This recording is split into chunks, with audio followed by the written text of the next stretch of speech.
ಪತ್ರಕರ್ತರಾದ ರಾಘವ್ ಶರ್ಮಾ ಅವರು ನಮ್ಮ ಜೊತೆಗೆ ನೇರ ಸಂಪರ್ಕದಲ್ಲಿದ್ದಾರೆ. ರಾಘವ್ ಅವರೇ, ಇವತ್ತು ಪಶ್ಚಿಮ ಬಂಗಾಳ ತಮಿಳುನಾಡು ಎರಡೂ ಚರ್ಚೆ ಮಾಡೋಣ ಅಂದ್ಕೊಂಡಿದ್ದೀವಿ. ಈ ಚರ್ಚೆ ಹೋಗ್ತಾ ಇರೋ ರೀತಿ ನೋಡಿದರೆ ನಾಳೆನೂ ಪಶ್ಚಿಮ ಬಂಗಾಳನೇ ಚರ್ಚೆ ಮಾಡಬೇಕಾಗತ್ತೆ ಅಂತ. ಪೊಲಿಟಿಕಲ್ ಭಯದ ವಾತಾವರಣ ಪ್ರಜಾಪ್ರಭುತ್ವಕ್ಕೆ ಒಳ್ಳೆಯದಲ್ಲ. ಅದು ಯಾವ ಆಡಳಿತದ ರಾಜ್ಯದಲ್ಲಿದ್ದರೂ ಸರಿ. ನಿಜ. ಹೆಂಗಿದೆ ಅಲ್ಲಿ ಭಯ? ಅವ್ರು ಕಾಂಗ್ರೆಸ್ನವರು ನೋಡಿ, ಕಾಂಗ್ರೆಸ್ನವರು ಮಾತಾಡ್ತಾ ಹೇಳಿದ್ರು, ಉತ್ತರ ಪ್ರದೇಶದಲ್ಲಿ ಕುದುರೆ ಮೇಲೆ ಏರಿದಾಗ ಆವಾಗ ಬಿಜೆಪಿ ಆಡಳಿತದಲ್ಲೂ ಕೂಡ ಆ ರೀತಿ ಆಗಿತ್ತು ಅಂತ ಹೇಳಿ.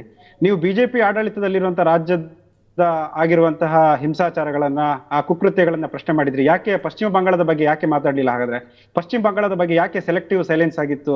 ವಿಪಕ್ಷಗಳು, ಉತ್ತರ ಪ್ರದೇಶದ ಪಕ್ಷಗಳಿರ್ಬೋದು ಅಥವಾ ಕಾಂಗ್ರೆಸ್ ಇರ್ಬೋದು ಅಥವಾ ಅವ್ರ ಜೊತೆ ಇರುವಂತಹ ಪಕ್ಷಗಳು ಪಶ್ಚಿಮ ಬಂಗಾಳದಲ್ಲಿ ಆಗ್ತಿರುವಂತಹ ಹಿಂಸಾಚಾರಗಳನ್ನ, ಅಲ್ಲಿ ಅಮಾಯಕರನ್ನ, ಮುಖ್ಯವಾಗಿ ಬಡವರನ್ನ ಹುಡುಕಿ ಕೊಂದ್ರಲ್ಲ, ಅವ್ರನ್ನ ಬೇರೆ ರಾಜ್ಯಕ್ಕೆ ಪಲಾಯನ ಆಗೋ ರೀತಿ ಮಾಡಿದ್ರಲ್ಲ, ಅವರ ಬದುಕಿಗೆ ಒಂದು ನೆಲೆ ಇಲ್ಲದಾಗಿ ಮಾಡಿದ್ರಲ್ಲ. ಅವಾಗ ಯಾಕೆ ಇವರೆಲ್ಲ ಪಶ್ಚಿಮ ಬಂಗಾಳಕ್ಕೆ ಹೋಗಿ ಪ್ರೊಟೆಸ್ಟ್ ಮಾಡ್ಲಿಲ್ಲ?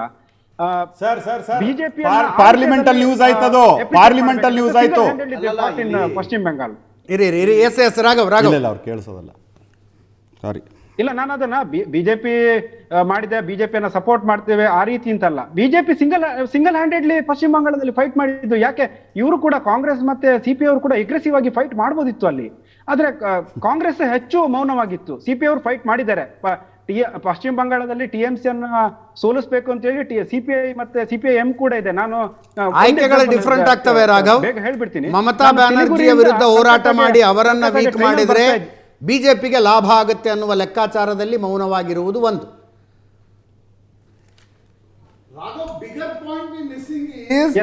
ಭಾರತಕ್ಕೆ ಈ ರಾಜಕೀಯ ಹಿಂಸಾಚಾರದ ಕೊಡುಗೆ ಕೊಟ್ಟವ್ರು ಯಾರಾದರೂ ಇದ್ರೆ ಅದು ಸಿಪಿಎಂ ಪಾರ್ಟಿ. ಎಸ್, ಪಶ್ಚಿಮ ಬಂಗಾಳದಲ್ಲಿ ಸಿಪಿಎಂ ಅಧಿಕಾರಕ್ಕೆ ಬಂದ ಮೇಲೆ, ನಾವು ಅಂದರೆ ನೀವು ನಕ್ಸಲ್ಬರಿಗೆ ಹೋಗಿದ್ರಿ, ಅಲ್ಲಿಂದ ಅದೇನು ಸಿಪಿಎಂ ಕೊಡುಗೆ ಅಲ್ಲ, ಒಟ್ಟಾರೆ ಕಮ್ಯುನಿಸಂ ಭಾರತಕ್ಕೆ ಕೊಟ್ಟಿರ್ತಕ್ಕಂಥ ಕೊಡುಗೆ ಯಾವುದಾದ್ರೂ ಇದ್ರೆ ಅದು ರಾಜಕೀಯ ಹಿಂಸಾಚಾರ.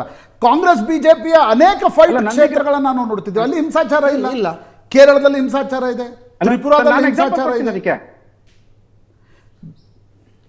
ಪಶ್ಚಿಮ ಬಂಗಾಳದ ಹೇಳಿದ್ರಲ್ಲ, ಪಶ್ಚಿಮ ಬಂಗಾಳ ನಂದಿಗ್ರಾಮ ಮತ್ತೆ ಸಿಂಗೂರು ಹೋರಾಟದಲ್ಲಿ ಮಮತಾ ಬ್ಯಾನರ್ಜಿ ಅವರು 2007ರಿಂದ ಮುಂಚೂಣಿಯಲ್ಲಿದ್ದಾಗ ನಂದಿಗ್ರಾಮ ಮತ್ತೆ ಸಿಂಗೂರಲ್ಲಿ ಮಾಸ್ ರೇಪ್ ಆಯ್ತು. ಅದೇನು ಟಿಎಂಸಿ ಕಾರ್ಯಕರ್ತರು ಮಾಡಿದ್ದಲ್ಲ, ಎಡಪಕ್ಷಗಳ ಕಾರ್ಯಕರ್ತರು ಮಾಡಿದ್ದು ಅಂತ ಈಗಲೂ ಕೂಡ ನಂದಿಗ್ರಾಮದವ್ರು ಹೇಳ್ತಾರೆ. 1979 ಅಲ್ಲಿ ಸೌತ್ 24 ಪರಗಣದ ಗೊಸಾಬಾ ಅನ್ನೋ ಒಂದು ವಿಧಾನಸಭೆಯಲ್ಲಿ ಅಲ್ಲಿ ಮರಿಜಪ್ಪಿ ಅಂತ ಒಂದು ಸಣ್ಣ ಮ್ಯಾಂಗ್ರೂವ್ ಫಾರೆಸ್ಟ್ ಮಧ್ಯೆ ಇರುವಂತ ಒಂದು ಸಣ್ಣ ಗ್ರಾಮ ಇದೆ. ಅಲ್ಲಿ ಆದಿವಾಸಿ ದಲಿತರನ್ನ 10,000ಕ್ಕಿಂತಲೂ ಹೆಚ್ಚು ಆದಿವಾಸಿ ದಲಿತರನ್ನ ಕೊಲ್ಲಾಯ್ತು. ಅದ್ರ ಬಗ್ಗೆ ಯಾಕೆ ಮಾತಾಡೋದಿಲ್ಲ? ಅದು ಈಗಲೂ ಕೂಡ ಅಲ್ಲಿ ನೀವು ಮರಿಜಪ್ಪಿ ಹತ್ರ ಹೋದ್ರೆ, ನಾನು ಗೊಸಾಬಾ ವಿಧಾನಸಭೆಗೆ ಹೋದೆ, ನನಗೆ ಮರಿಜಪ್ಪಿಗೆ ಹೋಗ್ಲಿಕ್ಕೆ ಆಗ್ಲಿಲ್ಲ. ಮರಿಜಪ್ಪಿ ಅವರು ಈಗಲೂ ಕೂಡ ಆ ಕರಾಳ ದಿನಗಳನ್ನ ಮರಿಲಿಕ್ಕೆ ಸಾಧ್ಯ ಆಗ್ತಿಲ್ಲ. ಮರಿಜಪ್ಪಿ ಅವರಿಗೆ 1979 ಇದ್ದು ಯಾರು ಮಾತಾಡಿದ್ರೆ ಅದ್ರ ಬಗ್ಗೆ? ಪಶ್ಚಿಮ ಬಂಗಾಳದಲ್ಲಿ ಆ ಮೆಸೇಕರ್ ಅತ್ಯಂತ ದೊಡ್ಡ ಸಾಮೂಹಿಕ ಹತ್ಯಾಕಾಂಡ ಪ್ರಧಾನಮಂತ್ರಿಗಳು ಮಣಿಪುರದ ಬಗ್ಗೆ ಮಾತಾಡ್ತಾ ಇಲ್ವಲ್ಲ, ಅದು ಕಂಟಿನ್ಯೂ ಆಗ್ತಾ ಇದೆ. ಪ್ರಧಾನಮಂತ್ರಿಗಳು ಮಣಿಪುರದ ಬಗ್ಗೆ ಮಾತಾಡ್ತಾ ಇಲ್ವಲ್ಲ, ಇದನ್ನ ಗಟ್ಟಿಯಾಗಿ ಟೇಬಲ್ ಬುದ್ಧಿ ಕೇಳಬೇಕಲ್ಲ ತಾವು. ಯಾರು ಮಾತಾಡಿಲ್ಲ, ಬಿಜೆಪಿ ಅವರು ಮಾತಾಡಿದ್ದಾರೆ. ಸರ್, ಮಣಿಪುರದ ಬಗ್ಗೆ ಯಾಕೆ ಮಾತಾಡ್ತಾ ಇಲ್ಲ ಪ್ರಧಾನಮಂತ್ರಿಗಳು? ಎರಡು ತಪ್ಪು ಸೇರಿದ್ರು ಸರಿ ಆಗೋದಿಲ್ಲ. ಪಾರ್ಲಿಮೆಂಟ್ ಅಲ್ಲಿ ಮಾತಾಡಕ್ ಹೋದಾಗ ಇವರು ರಾಹುಲ್ ಗಾಂಧಿ ಸೇರ್ಕೊಂಡು ಎಲ್ಲರೂ ಓಡೋಗ್ಬಿಟ್ರು. ಎರಡು ತಪ್ಪು ಸೇರಿಸಿದ್ರು ಸರಿ ಆಗೋದಿಲ್ಲ. ಪಾರ್ಲಿಮೆಂಟ್ ಅಲ್ಲಿ ನಿಂತ್ಕೊಂಡಿದ್ರು ಮೋದಿ ಅವರು ಉತ್ತರ ಕೊಡೋದಕ್ಕೆ, ಉತ್ತರ ಕೊಟ್ಟರು, ಯಾರು ಇರ್ಲಿಲ್ಲ, ಅವರೆಲ್ಲ ಓಡೋಗಿದ್ರು. ಸರ್, ಇನ್ನೊಂದು ಎಕ್ಸಾಂಪಲ್ ಹೇಳ್ತೀನಿ. 2024 ಸೌತ್ 24 ಪರಗಣದ ಸಂದೇಶ್ ಕಲಿ ಅನ್ನೋ ಒಂದು ಮ್ಯಾಂಗ್ರೂವ್ ಫಾರೆಸ್ಟ್ ಮಧ್ಯೆ ಇರುವಂತ ಒಂದು ಗ್ರಾಮದಲ್ಲಿ ದೊಡ್ಡ ವೈಲೆನ್ಸ್ ಆಯ್ತು. ಟಿಎಂಸಿ ಗೂಂಡಾ ಶೇಖ್ ಶಾಜಾನ್ ಅಂತ ಹೇಳೋರು ಅಲ್ಲಿ ಆ ಏರಿಯಾದಲ್ಲಿ ಸರ್ ಸಣ್ಣ ಪಾಂಡ್ಗಳನ್ನ ನಿರ್ಮಾಣ ಮಾಡಿ ಜನರು ಸಣ್ಣ ಮೀನುಗಾರಿಕೆ ಮಾಡಿ ಅದರಲ್ಲೇ ಬದುಕೊಳ್ತಾ ಇದ್ದಾರೆ. ಈ ಶೇಖ್ ಶಾಜಾನ್ ಏನ್ ಮಾಡುದು ಹೇಳಿದ್ರೆ, ಈ ಬಡವರೇನಿದ್ರೆ ಅವರ ಜಮೀನುಗಳನ್ನ ಕಬ್ಜಾ ಮಾಡಿಕೊಂಡು ಅವನಲ್ಲಿ ಮೀನುಗಾರಿಕೆ ಮಾಡೋದು, ಅವನು ಪಾಂಡ್ಗಳನ್ನ ನಿರ್ಮಾಣ ಮಾಡೋದು. ರೇಖಾ ಪಾತ್ರ ಅನ್ನೋ ಒಂದು ಮಹಿಳೆ, ಬಡ ಮಹಿಳೆ, ಅವರು ಫಸ್ಟ್ ಕಂಪ್ಲೇಂಟ್ ಕೊಟ್ಟರು ಶೇಖ್ ಶಾಜಾನ್ ವಿರುದ್ಧ. ಆ ನಂತರ ಬೇರೆ ಮಹಿಳೆ ಮುಂದೆ ಬಂದ್ರು. ಬಿಜೆಪಿ ಇದನ್ನ ಪೊಲಿಟಿಕಲ್ ಬೆನಿಫಿಟ್ ಪಡ್ಕೊಳ್ಳಿಕ್ಕೆ ರೇಖಾ ಪಾತ್ರ ಅವರಿಗೆ ದನಿ ಆಗ್ಲಿಕ್ಕೆ, ಅವರಿಗೆ ಅವರ ಹೋರಾಟಕ್ಕೆ ಸ್ಪಂದನೆ ಕೊಡುವ ಸಲುವಾಗಿ ಅವರಿಗೆ ಟಿಕೆಟ್ ಅನ್ನ ಕೊಟ್ಟರು. 2024 ಲೋಕಸಭೆಯಲ್ಲಿ ಬಸೀರ್ಹಾಟ್ ಲೋಕಸಭೆಯಿಂದ ರೇಖಾ ಪಾತ್ರ ಕಂಟೆಸ್ಟ್ ಮಾಡಿದ್ರು, ಮುಸ್ಲಿಂ ಕ್ಯಾಂಡಿಡೇಟ್ ವಿರುದ್ಧ ಸೋದ್ರು. ಆದ್ರೆ ರೇಖಾ ಪಾತ್ರ ಕೈಯನ್ನ ಬಿಜೆಪಿ ಅವರು ಬಿಡ್ಲಿಲ್ಲ. ಈ ಚುನಾವಣೆಯಲ್ಲಿ ಕೂಡ ಹಿಂಗಲ್ಗಂಜ್ ಕ್ಷೇತ್ರದಿಂದ ರೇಖಾ ಪಾತ್ರ ಕಂಟೆಸ್ಟ್ ಮಾಡ್ತಾ ಇದ್ದಾರೆ.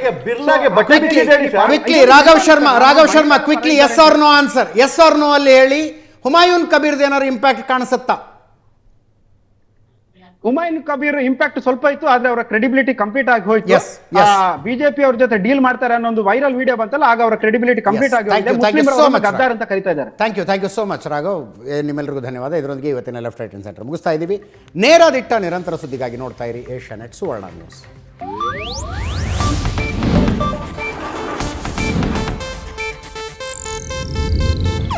ಇದು ಏಷ್ಯಾನೆಟ್ ನ್ಯೂಸ್ ನೆಟ್ವರ್ಕ್ ಪ್ರಸ್ತುತಿ.